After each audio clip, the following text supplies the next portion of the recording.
So when we left off on, well, the last lecture, we were talking about how the United States on a domestic level was responding to the war effort, how it's causing a lot of social change in addition to economic change. And I want to talk about in this particular lecture how the war has to come to an end and who's behind it and the plans that go into ending a war of this size, right? And of this type of dramatic sort of impact. And one of the things that I want you to keep in mind before we even enter into this lecture is that there has never been a war of this scale before. Keep in mind that there have been wars that have been traumatic in the sense of there have been people who have been killed. There have been wars that have been significantly longer. There have been wars that have been dramatic in the sense that they have been over deeply personal issues, over kingdoms, over religions, and that sort of thing. But this war is different in the sense that it is over multiple issues. It has been much deadlier and it is causing a lot more trauma that we are now recognizing, right? Because of the emergence of fields like psychology, we are now identifying what they will then call shell shock. So the implications of this war are going to be much larger than anything that's ever been recognized before. And don't forget that we are now also dealing with a war that has weapons created specifically during the Second Industrial Revolution. So this is a much more violent war, a much more destructive war. So with all that in mind, the question is, how are we going to end it and who's going to lead the way to do it? And of course, Woodrow Wilson, being the guy that he is, really takes it upon himself to sort of steer the way towards peace talks. And a part of the reason why Wilson believes that he's the guy to sort of be the face of this negotiation is because he believes that he is the true neutral person that could serve as the mediator here. He sees himself from the very beginning as someone who doesn't have any real stakes in this conversation. And to be fair, to a certain extent, it's true. For everyone else involved in the war, this has been about territory, this has been about sovereignty, this has been about forms of government. For Wilson, he sees himself very much as the outsider. In a way, it's a lot like what Roosevelt sees himself like during the Russo-Japanese War. He sees himself as the outsider who believes that the world is better off without a war of this size. That's what Wilson is doing.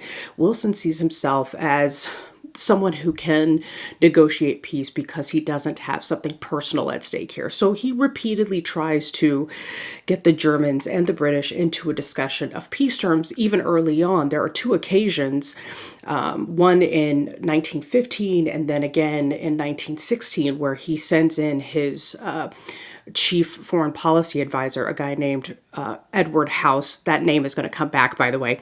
Colonel Edward House to Europe. And House's job is essentially to meet with British, German, and even French leaders to talk about potential peace meetings between those three leaders. Is it possible for us to start negotiations? Is it possible for us to bring the war to an end? So he's been trying to do this since early 1915, 6 months into the war. By May of 1916, Wilson had publicly endorsed American participation in a post-war international security organization, which is important for you to remember as well. In fact, you should write that down. So by May of 1916, Wilson is already talking about an international organization whose primary purpose is to focus on establishing international peace. He basically talks about how there is this need to create an entity that is designed to hold nations accountable to each other.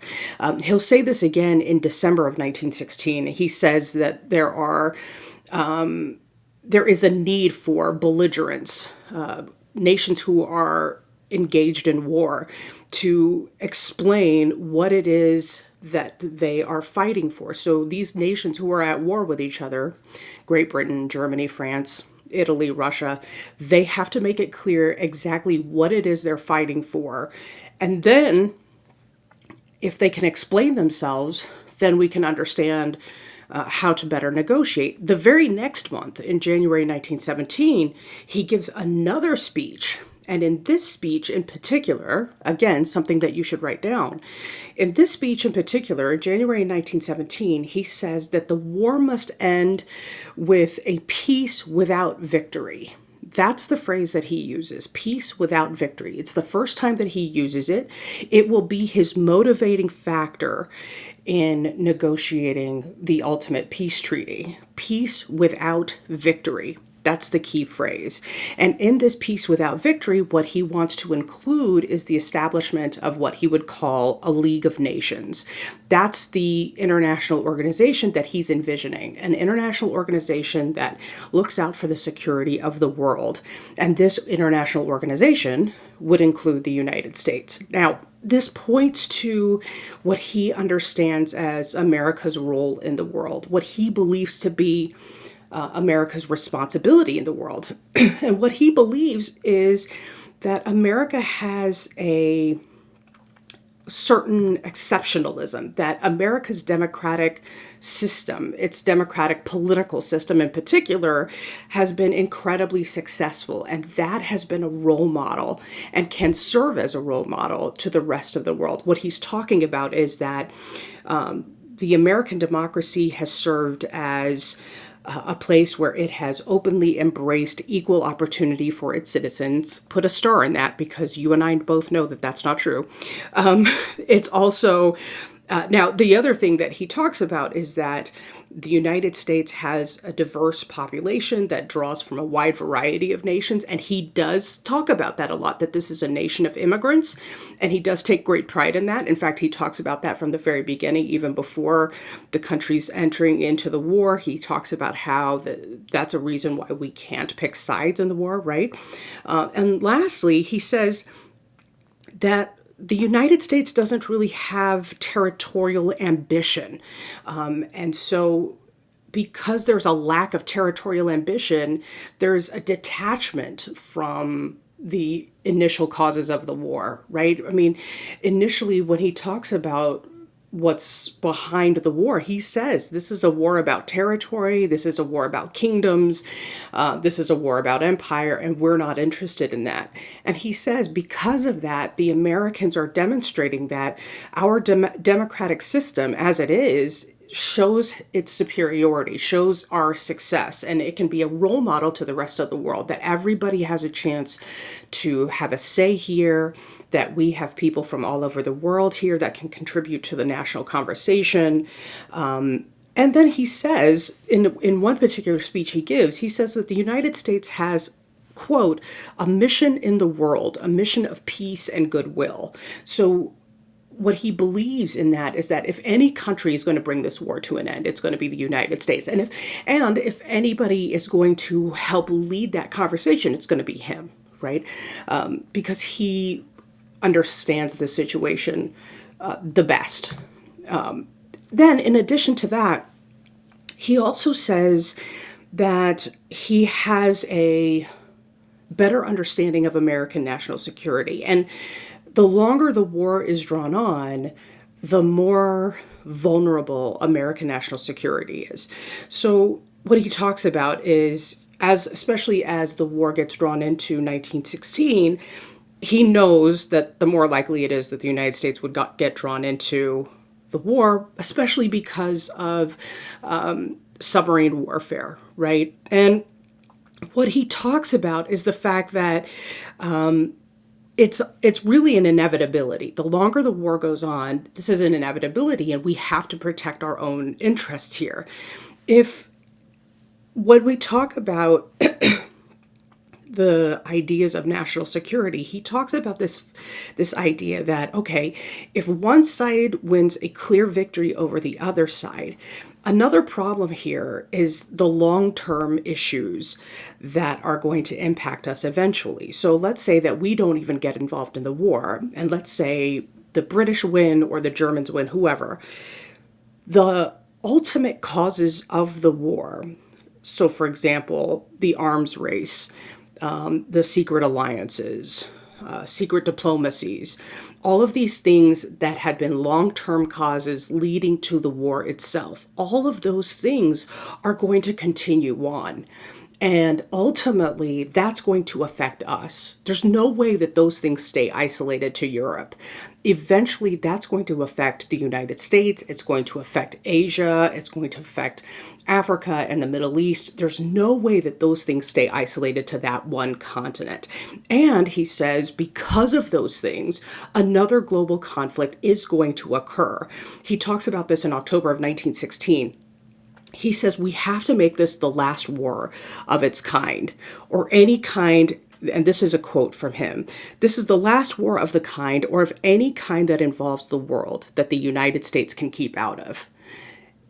Because as of this point, and you have to think about this in this context, because of things like the Second Industrial Revolution, because of now the fact that the United States is a global entity as an empire, as an economic power, and because of Roosevelt and Wilson's insistence on engaging in democratic foreign policy type of approaches, there's no way that the United States can keep out of foreign issues, right?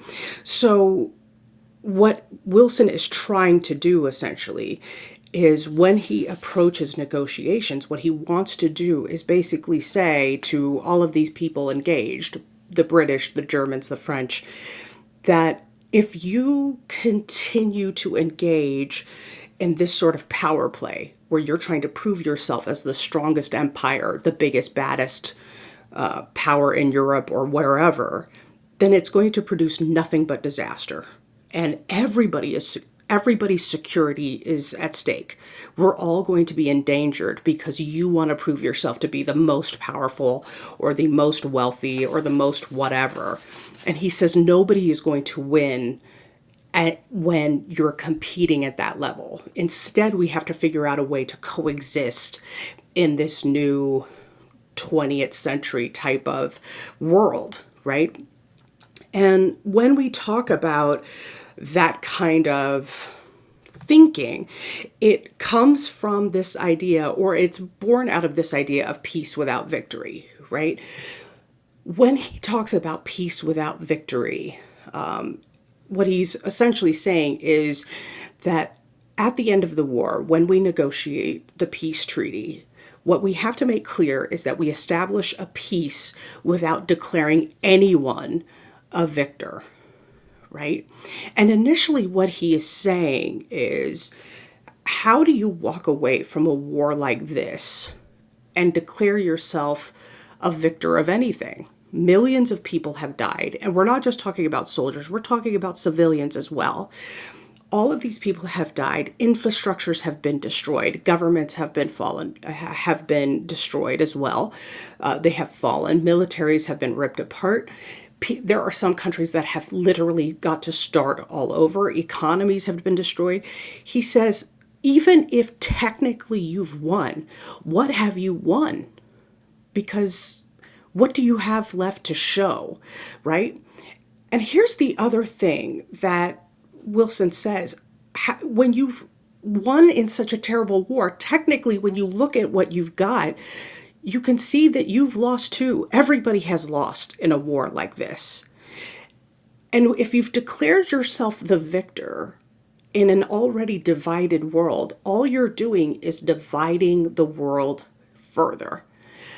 Now, this is coming from a very personal point of view for Wilson. And this is something that I want you to keep in mind. Remember that Wilson grew up in the Reconstruction South.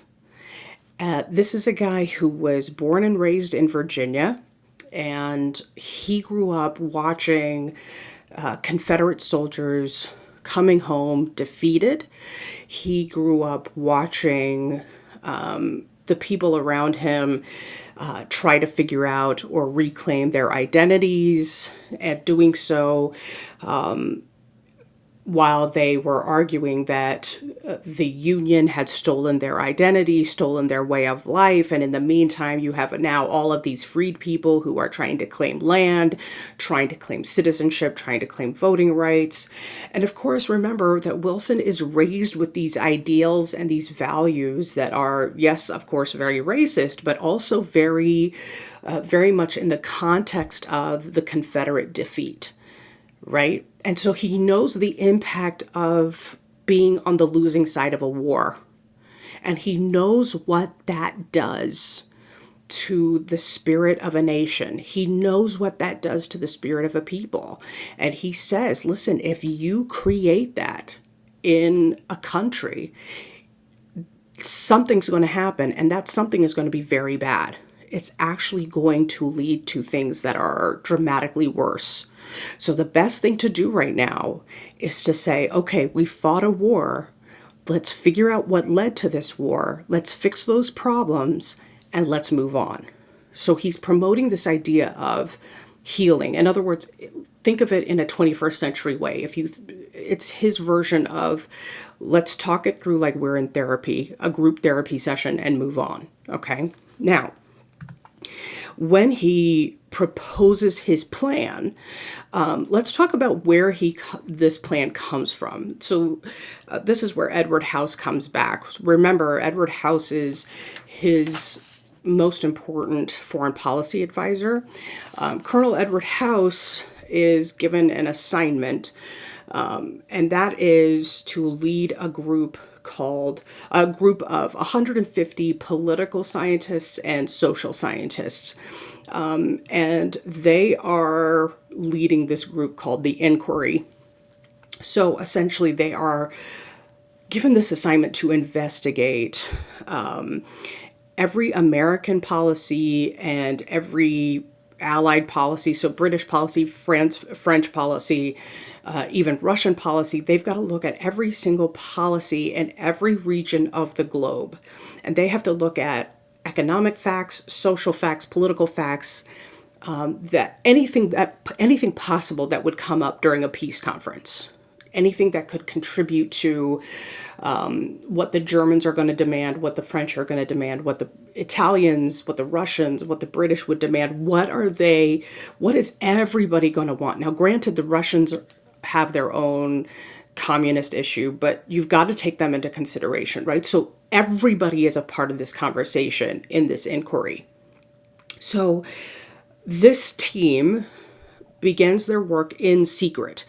And in the end, they produce nearly 2,000 separate reports and documents. There are 1,200 maps that they come up with in which they talk about the long-term causes of the war, what they believe to be the long-term causes of the war, what they believe to be the biggest issues that people at the peace conference will debate about, what their biggest concerns might be, and what they believe needs to happen at this peace conference in order to make sure that a war like this never happens again. And that's really the goal. It's not just to end the war and establish peace. It's to make sure that a war like this never happens again. That's what you have to write down. So not only are these guys trying to look at the long-term issues that led to this, they have to figure out how to make sure it never happens again, right? So in these 14 points, we're not going to go over every single point, but they divide it into 3 groups, okay? The first few points 1 through 5, I believe, but you don't have to write that down. But the first group is essentially about the long-term causes of the war. So these are going to be things like secret alliances. This is going to be things like getting into issues that were about developing weapons of that were used in during the war against or to the advantage of one country and not to the other. This is about trade. So all of these long-term issues that led to the war, this first group of points would all be about eliminating those causes of the war. So no more secret trade, no more secret alliances, no more behind the scenes diplomacy. Everything should be out in the open. The second group of points were essentially about self-determination. Now, you remember self-determination is about allowing nations to decide their own fate, allowing them to decide their own boundaries, their own governments and constitutions, and being able to decide what it is that they want to be as a nation. Now, here's the problem with that. This is where things are going to get really murky, and that is when House and the inquiry and ultimately Wilson get involved in this, what they are really doing here is complicating things, right? Because there's not really a whole lot of understanding about how things get really tricky among ethnic groups in Europe, right? So especially in Far East Europe, where ethnic groups have been fighting for their own land, their own nation state for a long time, this can get really tricky, and that's going to throw things off during the peace talks, right? The other thing, the last thing in his 14th point, and you should hopefully know this. There we go. The 14th point is his most important point, which is why it's in bold here on the screen. The 14th point is his most important, and that is establishing this international peace organization, the League of Nations, right? He says, this is his argument. He says the reason why there was a war is because there was nothing that held these empires accountable. There was no entity, there was no group or no organization that said, hey, why is everybody mad at each other? Why is the Kaiser throwing hands against the British Empire? Like, what's the problem here? And there's no conversation prior to the assassination of the Archduke. There's no conversation about what's going on between Serbia and Austria-Hungary. There's nothing to create this negotiation prior to the war. And he says, Wilson says, that these were things, this is a war that was preventable. And it would have been preventable if there was a general association of nations to keep global powers in balance. That's his argument. Okay? Now, I want you to notice the newspaper, the front page of the San Luis Obispo Daily Telegram on the right-hand side, and you'll notice the headline there, Germany asks peace on Wilson's 14 points. So before the peace talks really begin, Wilson actually presents his 14 points to the rest of the world, primarily to the powers that he believes should be at the negotiating table. And Germany actually agrees to Wilson's plan. Germany believes that this plan is actually something that they are willing to negotiate on. And the thing is Germany believes that this is the best option for them. Keep in mind the German people, and if you're in World War I, you'll learn more about this, but the German people get rid of the Kaiser, they reset their government essentially, and they are willing to negotiate based on Wilson's 14 points. Okay, so that's important to remember. So with that in mind, one of the things to keep in mind is by November of 1918, armistice is declared, but that just means that the war had essentially ended on the Western Front. Fighting was still continuing on the Eastern Front, but once it ends on the Western Front, it's really just a matter of time before it comes to an end on the Eastern Front. So once things end on the Western Front, it's a sign that now it's time to start negotiations. And so peace talks actually began formally in January of 1919. That's when the peace Paris Peace Conference officially begins. January 18th, 1919 was the first day of the international meeting that established the terms of peace. But Woodrow Wilson actually arrives there in December of 1918. And when we talk about this process and the reason why he goes there for so long is because he knows that this process, this peacemaking conversation, is going to take a while, and it's going to be a conversation that is going to require a lot of time and a lot of patience. You'll notice that in the picture to the right, there are only 4 people, including Wilson. So one of the things that I want to establish first is what Wilson's expectations are versus what their expectations are. Remember, Wilson is coming in with a plan already ready to go.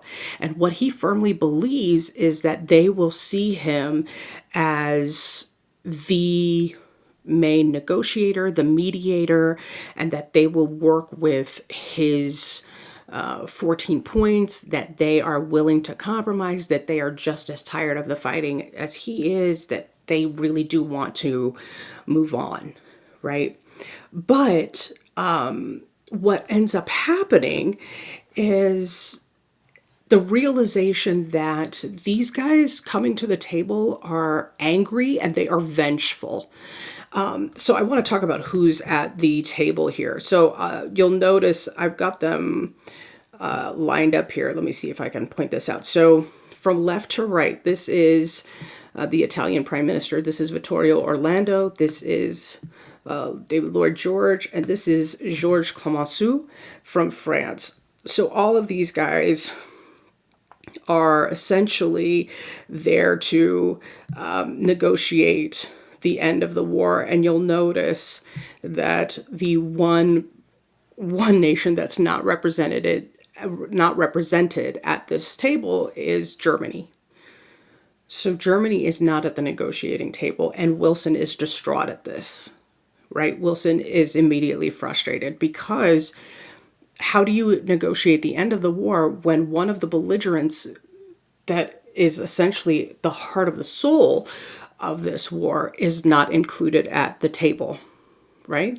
So Wilson knows pretty quickly that this is not going to go as he had hoped. Just so you understand, these 4 men, Wilson, by the way, is there at the end. These 4 men are going to serve as the primary decision makers for the first 6 months of these negotiations. And then for the remainder of the conference, their foreign ministers, their ambassadors, they will continue the conversations and the negotiations. What ends up happening, though, is very quickly he realizes that these men are here to figure out the best ways to punish Germany.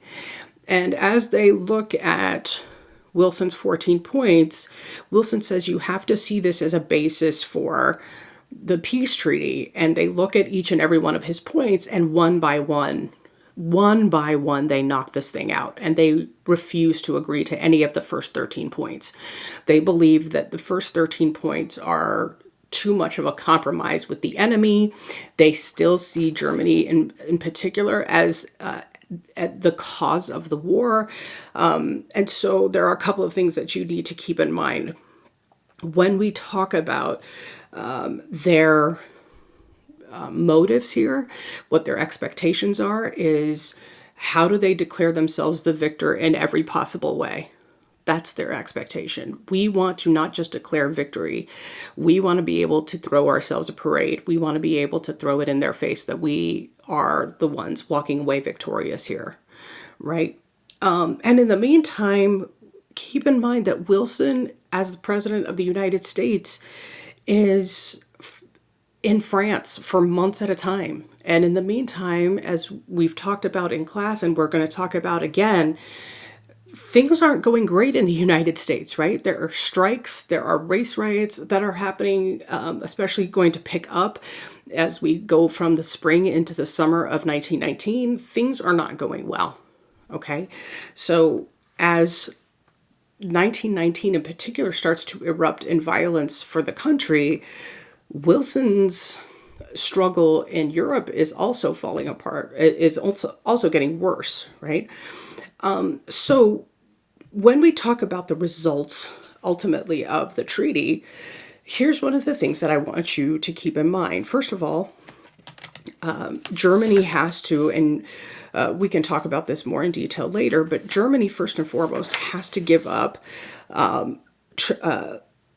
territory to France as well as to multiple other countries. But the reason why I mentioned France on their own is because at one point France, Georges Clemenceau, I should say, Clemenceau threatens to walk away from the negotiating table if Germany does not give up this territory to them. So that's how tense these negotiations are. So Germany has to give up territory, and not only do they have to give up territory to a variety of countries, not just France, but to nations in Northern Europe as well as Eastern Europe, they also have to pay the entire debt of the war. They have to pay France's debt, Great Britain's debt, Russia's debt, their own debt, the Americans' debt, everybody's debt, right? But here's the thing. They have nothing. They've got no money. They have no infrastructure. And keep in mind, they have lost millions of their own people. So that's important to remember. Then on top of that, when we talk about having to give up their own territory, having to pay the entire debt of the war, the most humiliating part of this treaty is the fact that the Germans have to admit their shame and their guilt on an international stage. They are forced to say that this war is their fault. So not only are the Allies declaring their victory, they're forcing the Germans to basically say, we're the losers and we're the reasons why this war took place. Is that entirely true? No. But the Allies are going to make them say it, right? And it's exactly what Wilson does not want to happen, right? It's the worst possible thing that Wilson wants from this peace treaty. The other thing that I want you to keep in mind here is that it's during these negotiations, and again, you'll learn this if you're in the World War I class, but it's also during these negotiations that these Allied forces are going to negotiate territories and boundaries for various nations in Europe as well as in the Middle East, including what will become eventually Israel.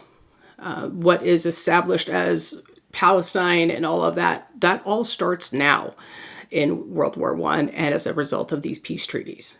So that begins here in this moment. And so the impact of these negotiations aren't just going to have an impact for World War II, it's going to have an impact to present day.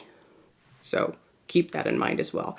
Also, I have this this little newspaper article here about Wilson going for a walk and getting lost because I thought it was just funny to me. So if you want, pause the lecture and you can read it really quickly. All right, so the other thing that I forgot to mention about the peace treaty is the very last thing, the only thing that Wilson gets out of these negotiations, and that is the compromise of allowing him to get his 14th point. Now, is it the 14th point in the way that he wants it? No. But they do agree to establish a League of Nations. Now, the League of Nations, as they establish it, will have essentially their version of a Security Council like the UN has right now.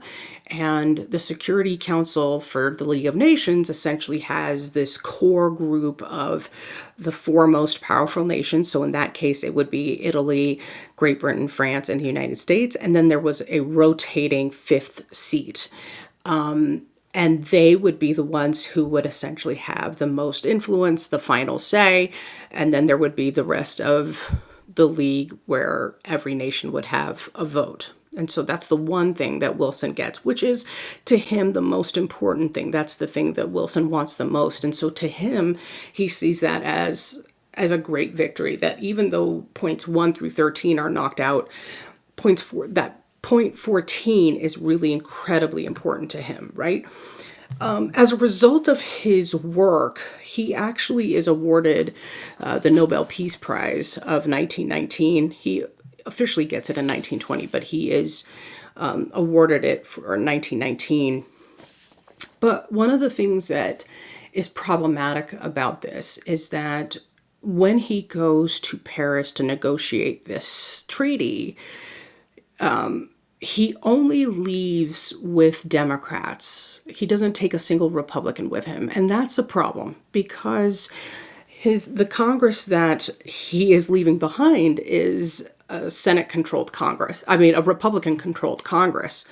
And when you have a Republican controlled Congress, especially when you have committees that are supposed to decide and vote on the treaties that you negotiate, what you could do to your advantage is take these Republican leaders with you so that they know what's at stake here, so that they know what's going on behind the scenes, so that they know what you're thinking in the negotiations, but they also know what the other guys are thinking.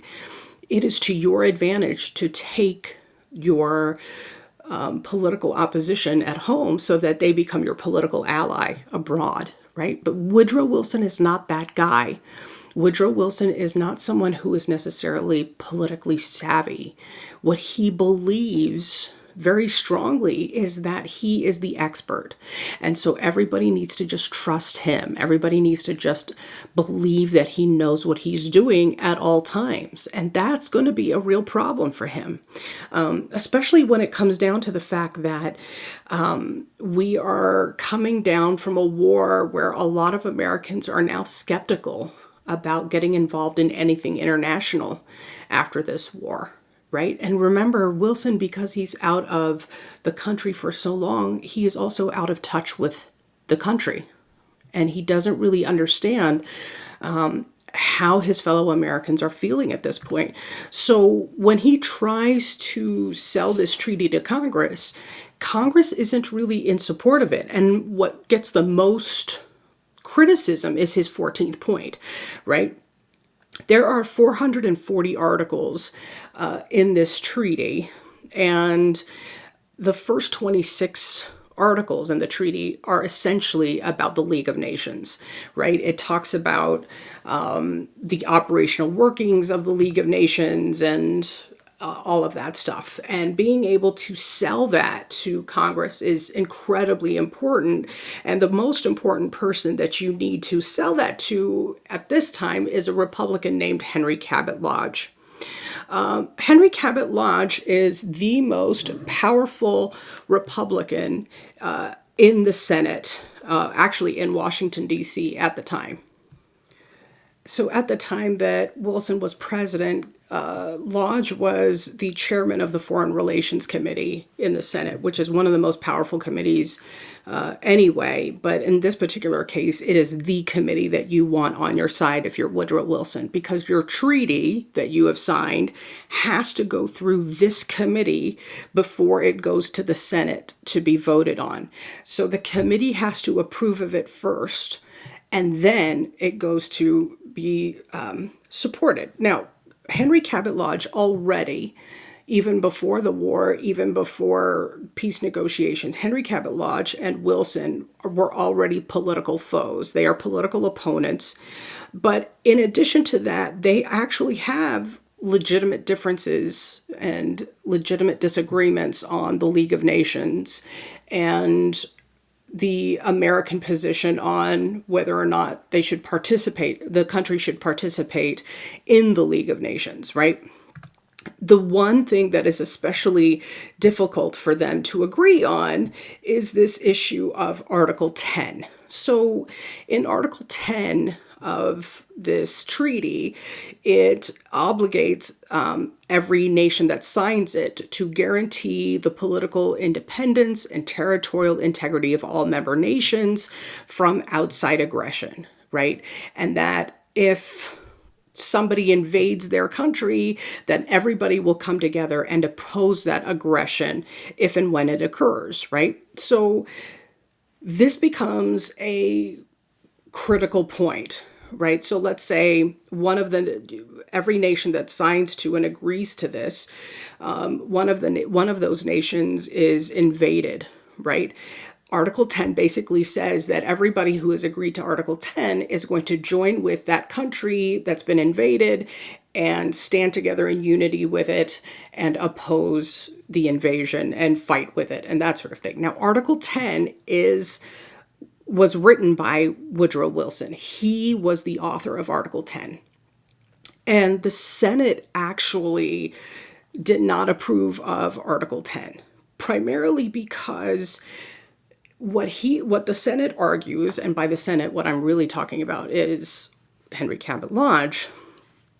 Lodge says, listen, Article 10 is obliging us to something that we should not necessarily have to adhere to. We are not considering the circumstances of what's happening. What if we are not considering what a nation is going through at the time? What if they are being controlled by a dictator and invasion is the only way to take over and free them of that dictator, whatever.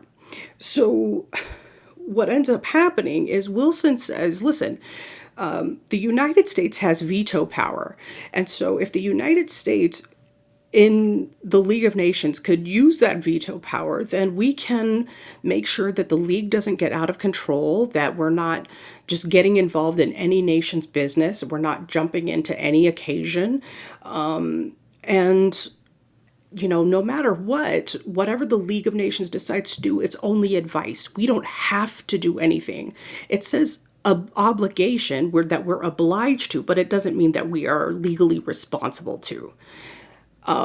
So we're not, what Lodge is really sort of disturbed by is that wording of obliged, that we have to get involved in another country's distress, that we have to get involved in another country's issues.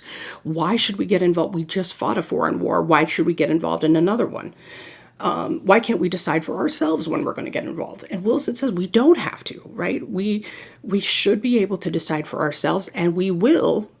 The League is just there to sort of hold everyone accountable.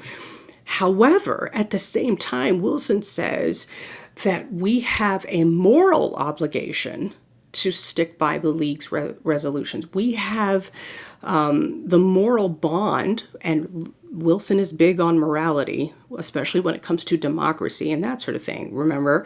So Wilson says we have a moral bond that is ultimately superior to a legal one, that we have to abide by what we believe to be is right, okay?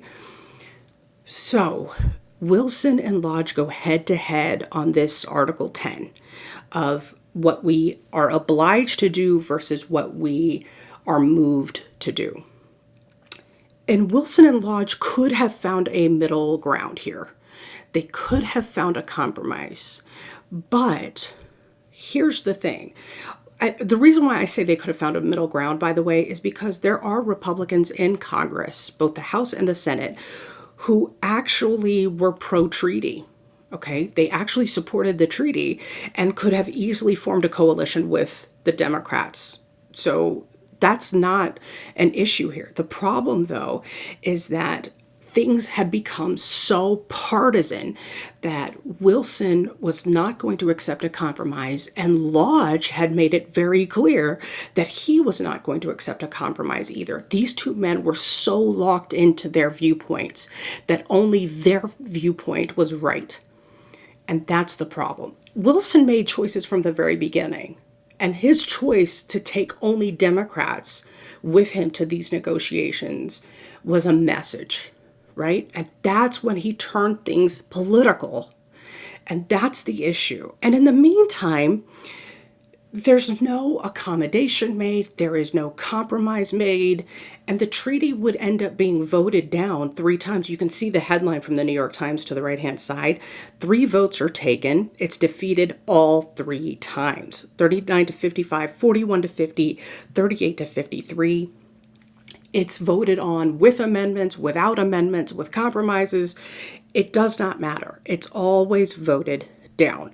So what's interesting here is technically the United States was officially at war until June of 1921, when President Harding, Warren Harding, actually had to approve a joint congressional resolution that proclaimed the war with the Central Powers had ended and signed a separate peace treaty. So we were still technically at war until June of 1921 because we never signed this treaty. That's the kicker. We'll talk about what happens in the meantime in a minute, but what I want you to understand is that because Wilson and the Republicans were so entrenched in partisan politics, the treaty is never signed, and until then, the United States never joined the League of Nations. There are all sorts of things that happened because of this treaty that the United States was not obliged to, still not obliged to, because we never signed it. Now, here's the other thing that complicates things for this particular treaty, and that is how people perceived it. So there are a couple of political cartoons here that you can see. The one on the left is how the Senate is actually responding to the treaty, and the fact that you have Wilson, who, let me see if I can get my little marker up here. So this man is supposed to represent Henry Cabot Lodge. You'll either have to abandon the trip or build a new ark around it. And of course, this is the Ark of Peace. This guy represents the world, and here is Woodrow Wilson. Now, it's raining all around them. And all of these people who are running away are all Republicans. Here you see the elephant. There's the Senate Treaty Compromise, but this is the elephant that represents the Republican Party. And all of them have abandoned the Ark, right? And Henry Cabot Lodge is basically saying, well, you've either got to figure out how to build a new Ark, or you've got to abandon this effort altogether. Right? This is your only choice. It's the Republicans who aren't joining you, the Republicans who aren't helping you. So this cartoonist is basically saying that these Republicans are the ones who just refuse to be a part of this whole entire program. Now, on this side, on the right-hand side, is a cartoonist who believes that the League of Nations is doing exactly what Henry Cabot Lodge believes it's doing, and that is tying America's hands behind its back. So you'll see that this man here is Uncle Sam. Here is England. Here is Japan, European nations, foreign nations. And you'll see that Uncle Sam's hands are tied behind his back, and they're using the League of Nations, right? The League of Nations to tie his hands behind his back so that they control his actions. They can tell him what to do, when to do it. That's essentially what the fear is that the United States would be obliged to do whatever the League tells them to do, which is where Lodge says we're not wanting to get involved, right? In the meantime, what puts these talks even further behind, what makes these negotiations even more difficult, is the fact that Wilson, because he doesn't feel like compromising or negotiating with Congress, Wilson decides that he is going to go on a speaking tour and try to convince the American people directly. Now, remember, Wilson has been disconnected from the American people, so he doesn't remember or realize that the American people are not interested in getting involved in an organization that could potentially get them involved in a foreign conflict, right? So Wilson thinks, okay, maybe if I go out there and talk to them myself, I could convince them of why the League of Nations is actually a good thing. But there is something that you have to understand about what Wilson has been going through during this entire time. Remember, this is now the second term of his presidency. And there's something that you should understand if you don't already, and there is a physical price that comes with being president of the United States. It costs you something. First of all, especially since, well, actually for a long time, but you can see it especially in Abraham Lincoln. If you look at pictures of him prior to becoming president, and then photographs of him just before his assassination, you can see how much the presidency can age you. This happens a lot. You can see that even now, how much a presidency can age someone when the stress of the office gets to them, right? There is a physical price to the presidency. The stress is overwhelming. You don't get nearly enough sleep. No matter how much you try to take care of yourself, it's not going to be nearly enough because you were exposed to so much stress, and stress does a lot of harm to the body. Keep in mind, Woodrow Wilson is not someone who is of the best health in the first place, right? And we'll talk about this more in the next lecture, but there is a pandemic that takes place in the middle of the war, and that's the Spanish influenza, right? The Spanish influenza, which ironically begins in Kansas. Wilson actually has a bout with the Spanish flu, and he has a terrible case of the Spanish flu in early April 1919. Keep in mind, there are millions of people who suffer from the flu, from the Spanish flu during that pandemic. He, on top of already not being someone in good health, he is riddled by it. This is a grueling case, a terrible case of the flu. So that's on top of everything else. So when he goes to negotiate with these European leaders, he was working constantly. He did not exercise at all. He didn't do anything to rest. He didn't do anything to relax at all. So there was no entertainment. There was no breaks. There was no like weekend trips, nothing for solace. Everything was just working constantly. There was barely any rest in between. So you can imagine what that does to his body. And so then when he comes back and he runs into all of this stress with Congress, he decides that he's going to take this argument to the American people directly. So he goes on a national speaking tour, and his body, which is already exhausted and drained, as his mind, his body, of course, starts to break down. So the speaking tour starts on September 3rd of 1919.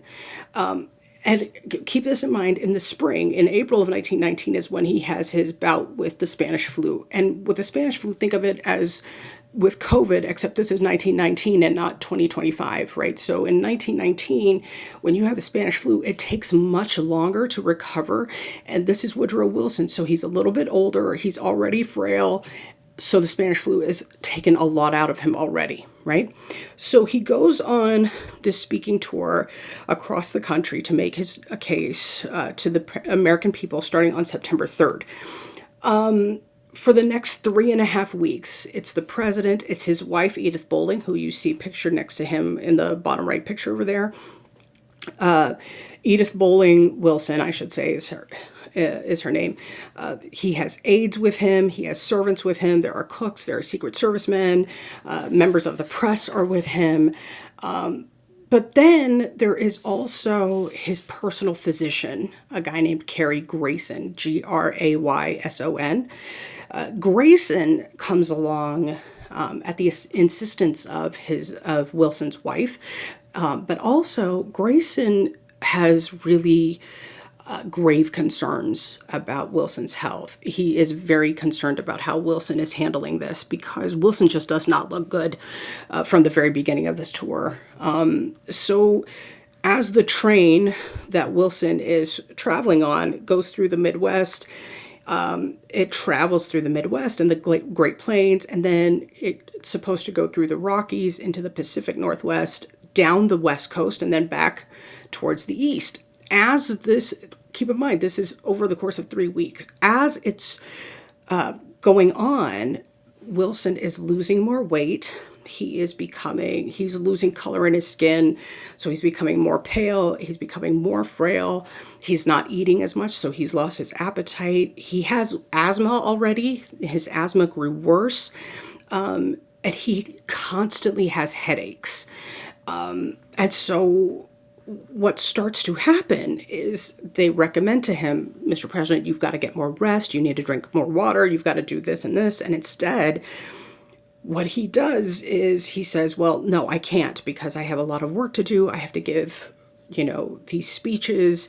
And here's the thing, he thinks of himself as the ultimate expert, right? There's a lot of ego involved here because he used to work as a professor, as a historian, as a political scientist. He was a great orator. So he throws himself into this job of making these arguments on behalf of the League of Nations and the treaty. And when he stops at all, and when the train stops at all of these places, he is dealing with a lot of people who are really loudly criticizing him. So there are critics who are heckling him, who are shouting down his ideas about the League of Nations. So on the one hand, you're going out there and you're trying to, win these people over. And here's this guy who's usually, getting praise for how eloquent he is, how intelligent he is, and yet he is being heckled and shouted down. And then at the same time, in the Senate, his political opponents are criticizing his diplomacy. They're complaining about how much power he has taken, how much control he has. And so while he's campaigning out there, they're voting the treaty down in Congress, right? So all of this is happening simultaneously, and he's hearing about it constantly. So think about that. The stress of travel on top of a frail body, on top of the fact that you're hearing that Congress is constantly voting down the treaty that you're working so hard on, right? So in September 25th, he gives a speech in Pueblo, Colorado, and his wife comes in to see him afterwards, and he has severe nausea, and his muscles, the muscles in his face, are twitching constantly and uncontrollably. That morning, he had complained about a severe headache, one that he could not handle very well. And because of that, the very next day, and you'll see the headline there at the top of the page, his private secretary, Joseph Tumulty, announced that the rest of the speaking tour had been canceled because he had what they called a nervous reaction in his digestive organs. So when we talk about essentially what this nervous reaction was, essentially what they start to talk about is it's the strain of the trip. He's doing a lot within a short amount of time.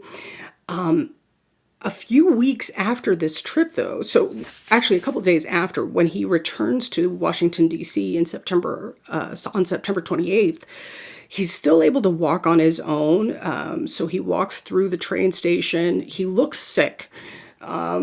But, there's a crowd waiting to see him, so he tips his hat to the crowd. He shakes hands with a few people, and they take him away to the White House. And then on October 2nd of 1919, and on October 2nd, there are some people who say that he woke up to find his left hand was numb, and then he fell into unconsciousness. But there are other versions where they believe that Wilson actually had a stroke on the way to the bathroom and that he fell to the floor. And Edith had to drag him back into bed. And then after his collapse, she called down to the chief usher and said, "You need to call Dr. Grayson. The president is very sick." Grayson arrived, and 10 minutes later, Grayson gives this diagnosis, and this is the quote: "My God, the president is paralyzed." So he suffered a massive stroke, right? Now, here's the thing. 6 weeks after this happened, Grayson actually spoke to a journalist, and he said to this journalist that he had noticed a curious drag or looseness at the left side of his mouth, a sign of danger that could no longer be obscured. So, if you were to ask a nurse or a doctor about this, they would have said, okay, then that's possibly a sign that he had suffered from a mini stroke, which could be a sign that something worse was coming. In other words, a full-fledged stroke. So what happened on September 25th was a mini stroke, then what happened on October 2nd was a full-fledged stroke. Now, here's the thing. When Wilson starts to stay in his in the White House and doesn't make any public appearances, of course, people are concerned. They don't know why he's not showing up. Where is he at? So what Edith Wilson decides to do is to stage things. So when, for example, congressmen decide to make a surprise visit, Edith Wilson quickly gets him propped up, hides his left hand, and Wilson is awake and able to speak to them very briefly, but he's able to disguise it as, oh, I'm just a little bit sick, but I'm fine. Or you can see this picture posed there at the bottom right. That's one of the photographs that Edith Wilson decides to pose to demonstrate that Woodrow Wilson is just fine. He's working as per usual. He is healthy and happy. He's just not coming outside. But the reality is, and you'll see it from the picture, you can't see his left hand. And that's because he can't move his left hand. That's why she's right next to him holding down the paper. He's signing it, but she's holding it down. What happens is Edith Wilson takes over daily correspondence. She is dealing with meetings as necessary. She's the one who's essentially running the White House in every possible way because she's protecting her husband's health. And she really does serve as the president for his last several months of last year, really, of the presidency. Now, with all that said, keep this in mind too. Wilson has to live in that last year of the White House knowing that the treaty is never ratified by the Congress, and this is a part of his legacy of the war. And not only that, but he knows that there are going to be long-term issues as a result of this treaty, even without the Americans signing it, right? So for example, the peace treaty, the Versailles Treaty of World War I, plants the seeds for the Great Depression, right? Germany has to pay the entire debt of the war, but they have nothing to pay with. And keep in mind, Great Britain and France, they have their own debt to pay, but they have nothing to pay with. Great Britain and France are counting on Germany to pay their debts. So already, when you're counting on Germany to pay their debts so that they can pay you back, but Germany has nothing and you have nothing, you have already put into place an international economic crisis, right? Because nobody can pay their debt. And you've got to start all over with virtually nothing, right? So here's already an economic crisis. Then on top of that, keep in mind that American farmers are already in economic trouble because, and we'll get into this more later, but American farmers during the war bought extra land, extra equipment, all on credit.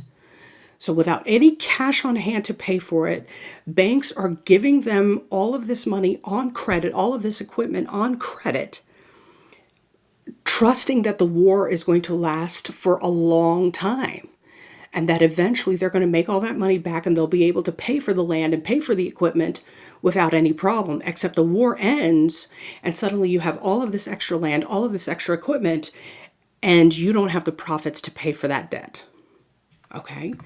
Then on top of that, the treaty actually starts to plant seeds for anti-Western nationalism. There are growing criticisms of the West. When I talk about the West, I mean European nations and the United States, based on their ideas of empire. And it's primarily because there are protests taking place in Asia, protests taking place in the Middle East. And these ideas of what democracy means, what empire means, are all going to be met with a lot of criticism and a lot of hatred because you've created a treaty that has only established division and only established victory at the expense of others. You've created these empires that have essentially conquered other peoples without respect to other people's sovereignty. So this anti-Western nationalism nationalism, this anti-Western hate, it only becomes deeper seated and grows over the course of the 1920s, right? And then, of course, it plants the seeds for World War II, right? In a couple of ways. When you think of Adolf Hitler, remember Hitler serves as a corporal during World War I, and he fights for the Germans, the Austro-Hungarians, and he uses the defeat of the war, and he uses the terms of the treaty, especially the idea that the Germans have to shame themselves for what is blamed for the war that is blamed on them entirely. He uses that to catapult himself into power, right? He basically says, look at what they did to us. Look at what they did to us. So he creates a boogeyman, he creates a bad guy, and he says, look at how they blamed us for the war. They made us the bad guy, and all because we wanted to do something great for ourselves. He said the Kaiser wasn't the bad guy. The Kaiser was trying to make us great. The Kaiser was trying to put us into a position of power. He just didn't have the right strategy. And then all of those people blamed us for the war. And so essentially he said that the Germans had been bullied by the rest of the world. And because we were bullied, we were put into this position of defeat, of poverty, of struggle, and that's not where we belong, right? When you really think about it, World War I never really ends, right? The causes of the war never were actually resolved. Exactly what Wilson was afraid of. Wilson says, if you don't resolve it here, this is only going to get worse. This is only going to become bigger. And he's exactly right. I mean, when you think about it, the 20 years in between World War I and World War II are just halftime. So World War II is only a continuation of World War I. This entire thing is really World War I. So when people ask, about World War I, this is why World War I matters. World War II is bigger, it is more destructive. All of those things are true, but World War I is the reason why World War II happens in the first place. Now, in the meantime, I do want to mention this because this is incredibly important, and it sort of points out the weird continuations of history. And that is Woodrow Wilson has a bit of a shadow. Woodrow Wilson's assistant secretary of the Navy is Franklin Roosevelt. You can see pictured here. So Franklin Delano Roosevelt follows his political hero in a lot of ways. And one of the ways that his political hero, who is Theodore Roosevelt, one of the ways he creates a political career for himself is that Theodore Roosevelt once served as the assistant secretary of the Navy. And so Franklin Roosevelt does the same thing.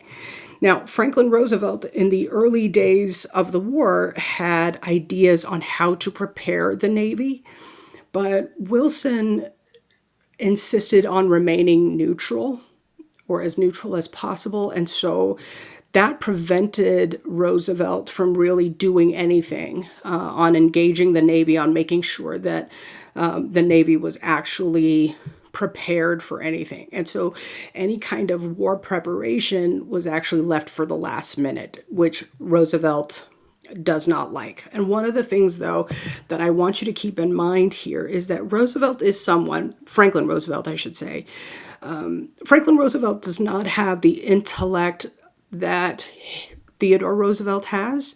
He's not the speed reader. He's not the straight A student. He goes to Harvard, but he's a C average kid. However, Roosevelt learns from watching others. And that's important too. That's just as important of a skill set. He learns from watching others. And Franklin Roosevelt, even though he asked Wilson, can I at least serve in the war effort? Teddy Roosevelt tells him the same thing. Can you at least find a way to serve at the forefront of the war?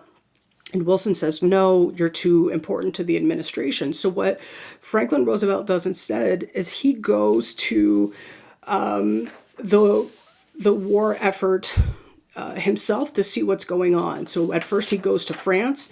When he goes to France, he gets the Spanish flu and develops double pneumonia, which is a problem. But he also, on the way, while he's there, he stops in London. When he stops in London, he tours the British and American bases. While he's in London, he meets with the British Prime Minister, David Lloyd George.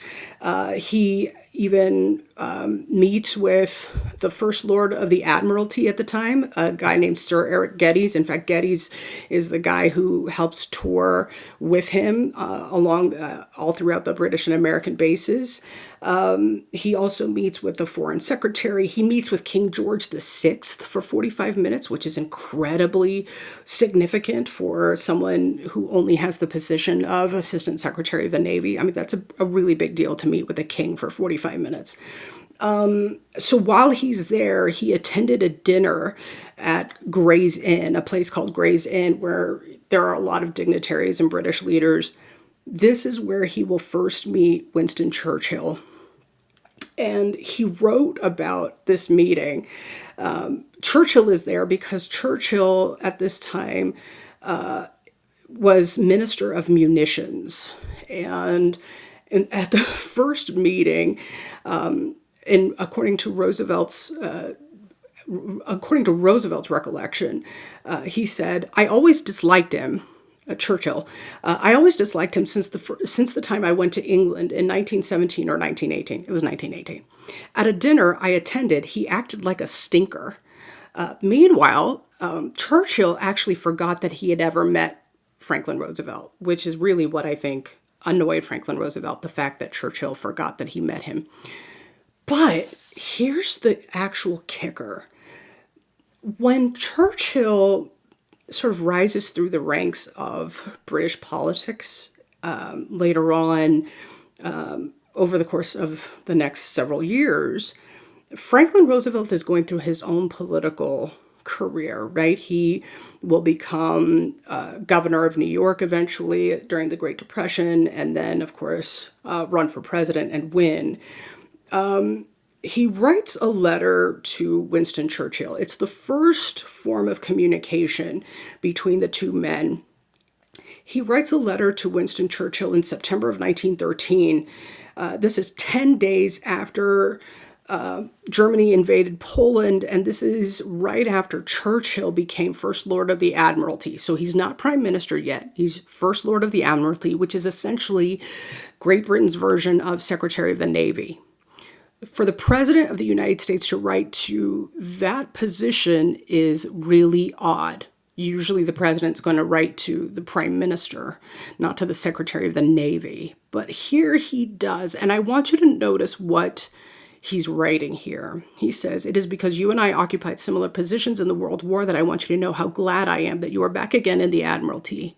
Your problems are, I realize, complicated by new factors, but the essential is not very different. What I want you and the Prime Minister to know is that I shall at all times welcome it if you will keep me in touch personally with anything you want me to know about. You can always send sealed letters through your pouch or my pouch." In other words, Franklin Roosevelt is very clear here that he understands that in these circumstances, Churchill is really the lone wolf, right? Churchill is the guy who's standing on his own, and he's going to be the one who says Hitler is a bad guy, you all have to watch out for him, and nobody's listening to Churchill, including the Prime Minister. The Prime Minister says that Churchill is paranoid, that Churchill needs to learn how to compromise, and Churchill says you can't compromise with a guy like Hitler. And Roosevelt says, your problems are, I realize, complicated by new factors, like people who won't agree with you, but the essential is not very different. And then he says, I will welcome it if you will keep me in touch personally, meaning you and I should keep talking. You and I should stay in touch. And they do. And that's the key, because what Roosevelt establishes early on is that he recognizes the signs that Wilson does not. And one of those signs is constant communication and being in on the know from the very beginning and knowing who to talk to and when. And that's what makes Franklin Roosevelt a little bit smarter, a little bit more calculated and strategic than Woodrow Wilson. But that's just me saying that.